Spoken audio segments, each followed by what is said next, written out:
ఇంతకు ముందున్న గవర్నమెంట్కి ఇప్పుడున్న గవర్నమెంట్కి మీకు ఏమన్నా తేడా అనిపిస్తుందా?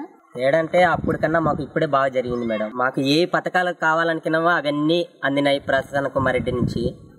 మాకు చాలా మేలు జరిగింది కాబట్టి మాకు అదే మేలు మళ్ళీ జరగాలనుకుంటున్నాం కాబట్టి మళ్ళీ అతన్ని గెలిపియాలనుకుంటున్నాం మేము. ఇప్పుడు నెక్స్ట్ మనకి ఎలక్షన్స్లో టీడీపీ వైఎస్ఆర్సీపీ ఈ రెండిట్లో మీరు ఎవరో నెక్స్ట్ వస్తారో అని అనుకుంటున్నాం? జగనే కావాలనుకుంటున్నాం మేము. మంచి చేస్తున్నాడు కాబట్టి మాకు జగనే కావాలి. మా ఎమ్మెల్యే మేము కన్ఫామ్గా గెలిపించుకుంటాం మేము. అది మన ఇంటి వరకు నా ఇంటి వరకే కాదు, అందరికీ మేలు చేసినోడే కదా, మర్చిపోరు కదా. మేలు చేసినోడిని ఖచ్చితంగా ఓటు వేస్తే గెలిపించుకోవాలి. అదే మేలు మళ్ళీ నిలబడిపోవాలంటే అట్లా.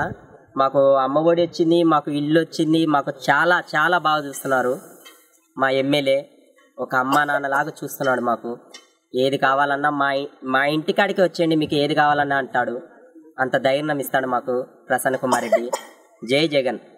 ఫ్యాన్ గుర్తుకే ఓటేద్దాం, మన వైఎస్ఆర్సీపీనే గెలిపిద్దాం.